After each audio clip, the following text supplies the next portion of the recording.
Saturday Suspense presents Doorbell.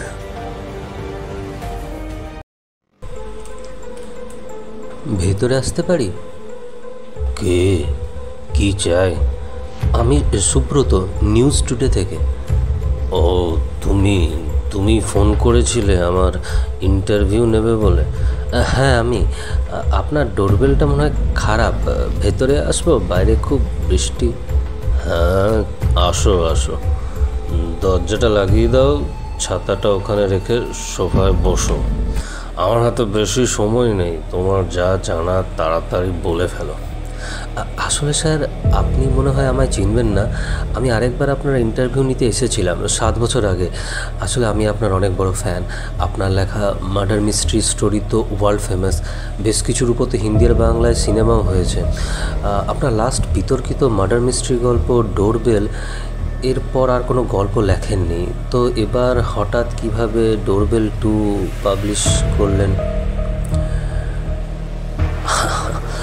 আমার লেখা গল্পগুলোর মধ্যে সবচেয়ে প্রিয় গল্পটি হলো ডোরবেল, যেটা কিনা বিতর্কিত। একটা সাইকো কিলারের গল্প, যে নাকি আবার সাহিত্যকার। সমাজ থেকে বঞ্চিত, নিপীড়িত, সব জায়গা থেকে তিরস্কার সহ্য করে সাইকো হয়ে যায়, আর একটার পর একটা মার্ডার করে যারা তাকে তিরস্কার করেছিল।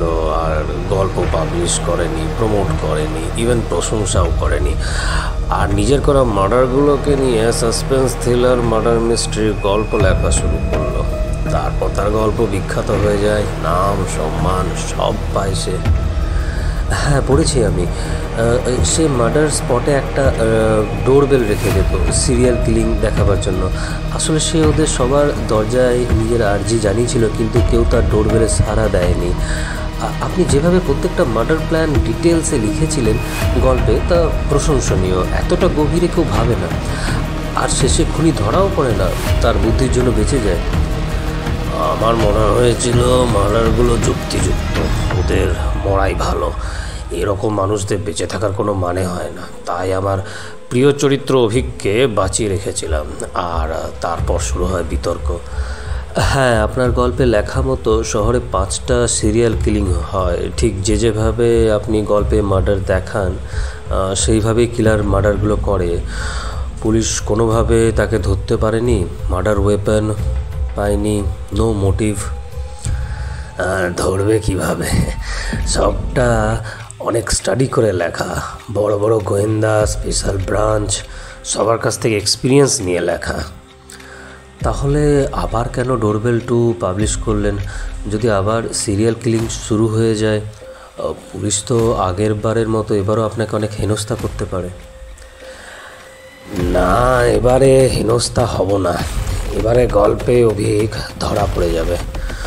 ওর ইন্টারভিউ নিতে আসবে একজন সাংবাদিক, আর কথার ছলে রেকর্ড করে নেব ওর কনফেশন। কিন্তু আপনার মনে হচ্ছে না যে এটা খুব সহজ হয়ে যাচ্ছে? এত ইজিলি কি করে ধরা পড়ে যেতে পারে একজন বুদ্ধিমান পাকা মাথার সিরিয়াল কিলার? অবশ্যই পড়তে পারে। রেকগনিশন সবাই চায়। একটা সময় আসে যখন সে সবাইকে গর্ব করে চিৎকার করে ঘোষণা করবে যে খুনগুলো সে নিজে করেছে। আর লুকিয়ে থাকা নয়, এটা একটা মহান কাজ যেটা সে করেছে।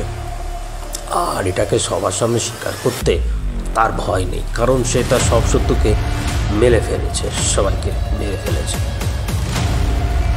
সব মরেনি প্রমথবাবু, সব মরেনি। এখনও একজন বাকি আছে, আর সেটা আপনি। এই বলে সুব্রত একটা ধারালো ছুরি বের করলো, আর সেই সাথে বের করলো প্রমথবাবুর দরজার ডোরবেলটা। এই নিন আপনার ডোরবেল। আজ থেকে 7 বছর আগে আমি আপনার ইন্টারভিউ নিতে এসেছিলাম। আপনার সাড়া না পেয়ে অনেকবার ডোরবেল বাজিয়েছিলাম। আপনি আমায় চর মেরে অপমান করে তাড়িয়ে দিয়েছিলেন। তারপর থেকে আপনার গল্প ফলো করে যাচ্ছি। ডোরবেল, যারা আমাকে কষ্ট দিয়েছে তাদেরকে আপনার প্ল্যান মতো মেরেছি। আপনাকে মারিনি, না হলে প্ল্যানগুলো পাবো কোত্থেকে? আর পরের পার্টে আপনি আমাকে ধরিয়ে দিচ্ছেন পুলিশের কাছে। এটা হতে পারে না। আর আপনার প্রয়োজন নেই, এবার আপনাকে মরতে হবে। তাহলে গল্পের মতো তুমিও তো কনফেস করলে যে খুনগুলো তুমি করেছ। হ্যাঁ, করেছি, কিন্তু কেউ প্রমাণ করতে পারবে না। তুমি আমার যে ডোরবেলটা নিয়েছো তাতে ক্যামেরা আছে, ওতে সব রেকর্ড হয়ে গেছে। আর বাইরে পুলিশ দাঁড়িয়ে আছে তোমাকে ধরার জন্য। আর পালাবার উপায় নেই সুব্রত। সুব্রত চিৎকার করে ছুরি নিয়ে হামলা করে প্রমথবাবুর ওপর। প্রমথবাবু একটা বই তুলে ধরে সে আক্রমণ আটকায়। পুলিশ চলে আসে ভেতরে, অ্যারেস্ট করে সুব্রতকে। আপনি কি করে জানলেন যে আমি আসবো আর আমি খুনি?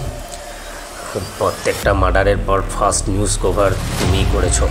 তোমার চ্যানেলের টিআরপি বাড়ে তোমার জন্য। আর যারা মারা গেছে তাদের কখনো না কখনো তুমি ইন্টারভিউ নিয়েছো, তাদের মারার ছক কষার জন্য। আর এটা আমি জানতাম, গল্পের পরের পার্টে খুনি ধরা পড়ে যাচ্ছে দেখে আসল খুনি নিশ্চয়ই আমার সাথে দেখা করতে আসবে। পুলিশ টানতে টানতে নিয়ে যাচ্ছে সুব্রতকে। যাদের আমি ইন্টারভিউ নিয়ে মেরেছি তারা বাজে লোক, আমার সাংবাদিকতা জীবনে অনেক কষ্ট দিয়েছে তারা। আপনিও তাদের মধ্যে একজন যার জন্য আমার চাকরি গেছিল। এই বলে পুলিশ গাড়িতে তোলা হয় তাকে। গাড়ি চলে যায়। প্রমথবাবু ফোন করেন এক পাবলিশারকে। হ্যাঁ, আমি বলছি গল্পটা চেঞ্জ হবে, খুনি এবারও বেঁচে যাবে।